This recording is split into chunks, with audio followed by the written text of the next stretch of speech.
بسم اللہ الرحمن الرحیم۔ السلام علیکم ناظرین کرام، دو بڑی خبریں یہ ہیں کہ ریکوڈک کے مسئلے پر جے یو آئی اور بی این پی مینگل حکومت سے ناراض ہوگی۔ دوسرا بڑا ایشو جو ہے وہ یہ ہے کہ عمران خان نے مسلم لیگ کاف کی قیادت کو کہہ دیا ہے کہ صوبائی اسمبلی کو 20 تاریخ کے بعد تحلیل کر دینا ہے۔ پھر ایک انٹرویو شائع ہوا ہے، وفاقی وزیر خزانہ اسحاق ڈار نے کہا ہے کہ جنرل باجوہ نے پرویز الہی کو عمران خان کی طرف نہیں بھجوایا، بلکہ ان کو 2 اور جگہ سے فون آئے تھے اور اس فون پر انہوں نے اپنا قبلہ تبدیل کیا۔ ناظرین کرام، قبل اس کے ہم آگے بڑھیں، اگر آپ نے میرا یوٹیوب چینل اب تک سبسکرائب نہیں کیا تو برائے کرم اسے فوری طور پر سبسکرائب کریں، لائک کریں اور اب آپ کے ساتھ شیئر کریں، اور آئیکن کا وہ بٹن دبانا نہ بھولیے کہ جب ہم ویڈیو لوڈ کریں تو سب سے پہلے آپ کو اطلاع ملے۔ ناظرین کرام، 7 مہینے ہو گئے ہیں وفاقی حکومت قائم ہے۔ یہ 174 ارکان کی حمایت سے بنی تھی، پھر اس میں 2-3 ارکان کا اضافہ ہو گیا، لیکن پہلی بار ایسا ہوا کہ وفاقی کابینہ کے اجلاس میں 2 اتحادی جماعتوں بی این پی مینگل اور جے یو آئی مولانا فضل الرحمان کی جو جماعت ہے کہ بلوچستان سے تعلق رکھنے والے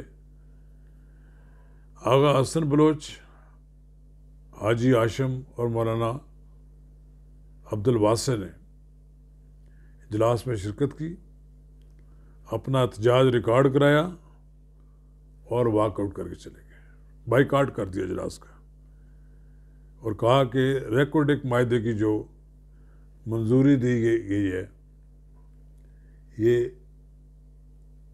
18ویں ترمیم کے خلاف ہے۔ ایک لحاظ سے یہ ایک موجودہ حکومت کے لیے اشارہ ہے۔ اگر یہ لوگ حکومت کی حمایت سے دستبردار ہو جائیں تو شہباز شریف کی حکومت دھڑم کر کے نیچے آ سکتی ہے۔ ریکوڈک کو سپریم کورٹ نے معاہدے کو جسٹیفائی کیا ہے اور توثیق کی ہے، اب اس کے بعد حکومت نے بھی اس پہ عمل درآمد کی منظوری دے دی ہے، لیکن کچھ وہاں کی قوم پرست جماعتیں بلوچستان کی اس سے اختلاف کرتی ہیں کہ بلوچستان کی دولت کو یہ باہر کا آنے والی کمپنیاں جس طرح لوٹ کر لے جائیں گی، یہ بلوچستان کے لوگوں کے ساتھ ظلم ہے۔ چلیے، میاں شہباز شریف کو اس موضوع پہ تو غور کرنا چاہیے، لیکن چونکہ اس معاہدے کی تنسیخ سے جو پاکستان کو اربوں ڈالر کا جو جرمانہ ہوا تھا اس سے وہ بچ گئے، بس یہ ریلیف ملا ان کو۔ چلیے، آپ دیکھتے ہیں کہ وہاں ریکوڈک میں یہ باہر سے آنے والی کمپنیاں کام بھی کرنے کی پوزیشن میں ہوتی ہیں یا نہیں ہیں، یا خود ہی پھر چھوڑ کر بھاگ جاتی ہیں، کیونکہ وہاں کے حالات تو ایسے ہیں کہ سیکورٹی کا بڑا ایشو رہتا ہے۔ ریکوڈک سے سونا تانبا نکالنے والے کمپنیوں کو اپنی جانوں کو بھی خطرے میں ڈالنا پڑے گا، بڑا مشکل کام ہے۔ چلیے، ایک انٹرویو ہے، وفاقی وزیر خزانہ اسحاق ڈار نے انکشاف کیا ہے کہ 2 اور لوگوں نے چودھری پرویز الہی کو عمران خان کی طرف بھجوایا ہے۔ ایک کا وابڈا سے تعلق ہاؤس سے اور کئی سے اور کال آئی تھی کہ 2 آدمی جنرل باجوہ سے تو کہا تھا انہوں نے کہ جو مرضی آپ کی فیصلہ کریں، اور انہوں نے یہ بات بھی کہی کہ چودھری پرویز الہی کو میاں نواز شریف وزیر اعلیٰ پنجاب کے طور پر قبول کرنے کے لیے تیار نہیں تھے، لیکن انہوں نے راضی کیا، لیکن جب وہ راضی ہو گئے تو وہ عمران خان کی طرف چلے گئے. تو اب کہتے ہیں ان کی واپسی کے لیے وہ کوئی کردار ادا کرنے کے لیے تیار نہیں ہے. ایک بات انہوں نے اور بھی انکشاف کیا ہے کہ آرمی چیف کا جو نام دیے تھے، ہمارے پاس پلان اے بھی تھا اور پلان بی بھی تھا. پلان یہ تھا کہ اگر صدر آرمی چیف کی سمری کو مسترد کر دیں تو ہمارے پاس پلان بی تھا. اس میں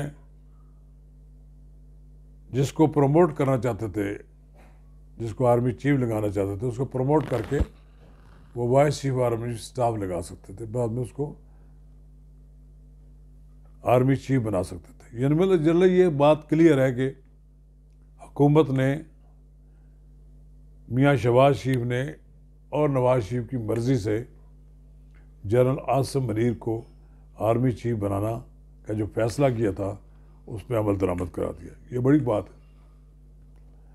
ایک انکشافات ہو رہے ہیں اور یہ لوگوں کو ذہن میں باتیں آ رہی ہیں کہ پس پردہ کیا کچھ ہوتا رہا. پنجاب اسمبلی کو تحلیل کرنے کے لیے عمران خان نے مسلم لیگ کاف کو بتا دیا ہے کہ 20 تاریخ آخری تاریخ ہے، اس کے بعد اسمبلی ڈیزالو کر دیں. دیکھتے ہیں اب چودھری پرویز الہی کڑوا گھونٹ کس طرح پیتے ہیں، یا وہ اپنے آپ کو سرنڈر کر دیتے ہیں کہ انہوں نے عمران خان کے ہاتھ میں اپنا سب کچھ دے دیا، اپنا سارا سیاسی مستقبل عمران خان کے سپرد کر دیتے ہیں. پبلک اکاؤنٹس کمیٹی بڑی سرگرم ہے. اس نے پاکستان کے سابق وزرائے اعظم، صدور اور عدلیہ اور فوج میں جو بڑے عہدوں پر فائز رہے، ان کو بیرون ملک سے ملنے والے طائف کی تفصیلات طلب کر لی ہیں. اب دیکھتے ہیں کہ پبلک اکاؤنٹس کمیٹی کی اس حکم نامے کے سامنے فوج والے کو جواب دیتے ہیں یا عدلیہ کو جواب دیتی ہے، یا یہ محض ایک اعلان تک ہی محدود رہتا ہے. مجھے نہیں معلوم کہ اس کا کیا جواب ملے گا. آخری بات میں جو کہنا چاہتا ہوں وہ یہ ہے، میں وزیر اعظم شہباز شریف کو اس بات کی مبارکباد دیتا ہوں کہ انہوں نے اپنے بڑے بھائی میاں نواز شریف کا جو موٹر وے کو مکمل کرنے کا پلان تھا، اس کا آج آخری جو لنک رہ گیا تھا سکر سے حیدرآباد کا 306 کلومیٹر کا، اس پہ بھی آج سنگ بنیاد رکھتی ہے. میں ملتان سے سکر تک کا جو موٹر وے تھا میں نواز شریف کی ہمراہ گیا تھا، اور خوشی کی بات ہے کہ پاکستان کا پورا ملک جو ہے پشاور سے لے کر کراچی تک سب موٹر وے کے ساتھ لنک ہو جائیں گے. 307 ارب روپے کا خرچہ آئے گا، اور مجھے امید ہے، مجھے یقین ہے کہ انشاءاللہ یہ 3 سال میں پایہ تکمیل تک پہنچ جائے گا.